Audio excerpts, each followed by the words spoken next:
भाई बेईमान और चालाक बहू को अच्छा सबक सिखाया है सास ने। पहले पूरा वीडियो जरूर देखिएगा, फिर कमेंट करके जरूर बताना सास ने अच्छा किया या नहीं।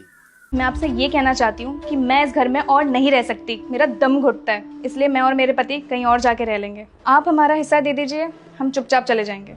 दीदी आप ये क्यों बोल रही हैं? ये घर हम सबका है। आप अपना हिस्सा क्यों लेना चाहती हैं?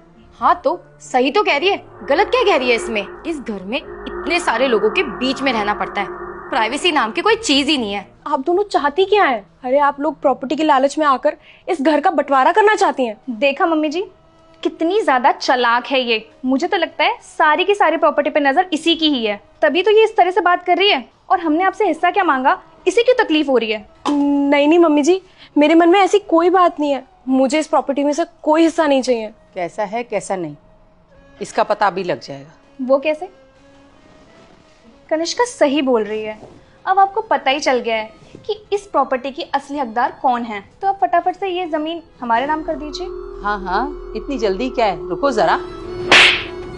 मम्मी आपने मुझे थप्पड़ क्यों मारा? शर्म आनी चाहिए तुम्हें। अरे इस प्रॉपर्टी के लालच में तुम दोनों इतना नीचे गिर जाओगी, ये तो मैंने सोचा ही नहीं था। मम्मी जी हमने किया क्या है? गलती तो इसकी है ना, इसका फूल पत्थर बना है। आपको तो इसको बोलना चाहिए, आप हमें ही बोली जा रही है। हाँ तो जिसकी गलती है उसी को तो बोलूंगी ना। तुम दोनों को क्या लगा था कि तुम चालाकी करोगी, झूठ बोलोगी और किसी को कुछ पता भी नहीं चलेगा?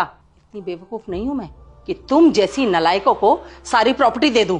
लेकिन मम्मी जी आप ये सब क्या बोल रही हैं? मुझे कुछ समझ नहीं आ रहा। मैंने जो फूल तुम्हें दिए थे वो कोई बाबा ने नहीं दिए थे मुझे, और ना ही वो कोई चमत्कारी फूल था। क्या? हाँ, वो एकदम साधारण फूल था। और मुझे पता था कि इस प्रॉपर्टी के लालच में तुम दोनों जरूर कोई होशियारी दिखाओगी, और देखो तुमने वैसे ही किया। तुमने जाकर इसका फूल बदलकर वहां पत्थर रख दिया ताकि प्रॉपर्टी में से इसे कुछ भी ना मिले और सारी प्रॉपर्टी तुम जैसी नालायक और चालाक बहुओं को मिल जाए। लेकिन देखो तुम्हारी होशियारी तुम पर ही भारी पड़ गई।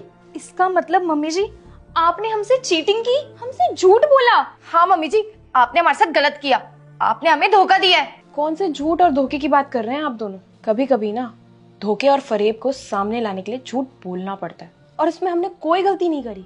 और अब तुम दोनों को इस प्रॉपर्टी में से एक फूटी कौड़ी भी नहीं मिलेगी। बहू, तेरी ईमानदारी ने मेरा दिल जीत लिया बेटा। अब मैं सारी प्रॉपर्टी तेरे नाम कर दूंगी, तू ही इसकी असली हकदार है। कम से कम मेरे दिल को ये तो सुकून होगा कि मेरी प्रॉपर्टी सेफ हाथों में है। नहीं नहीं मम्मी जी, मुझे आपकी प्रॉपर्टी नहीं चाहिए। ये प्रॉपर्टी आपकी थी, आप ही के पास रहनी चाहिए। आपने इस प्रॉपर्टी के लिए क्या कुछ नहीं किया, अपनी पूरी जिंदगी की मेहनत जमा पूंजी इसमें लगा दी। आप मुझे सिर्फ अपना आशीर्वाद दीजिए और कुछ नहीं चाहिए। बहुत ही अच्छा सबक सिखाया। देखा आप लोगों को तुमने? वीडियो कैसा लगा ये कमेंट फर्क में है कमेंट तुम में करके जरूर और बताना इसमें। यार।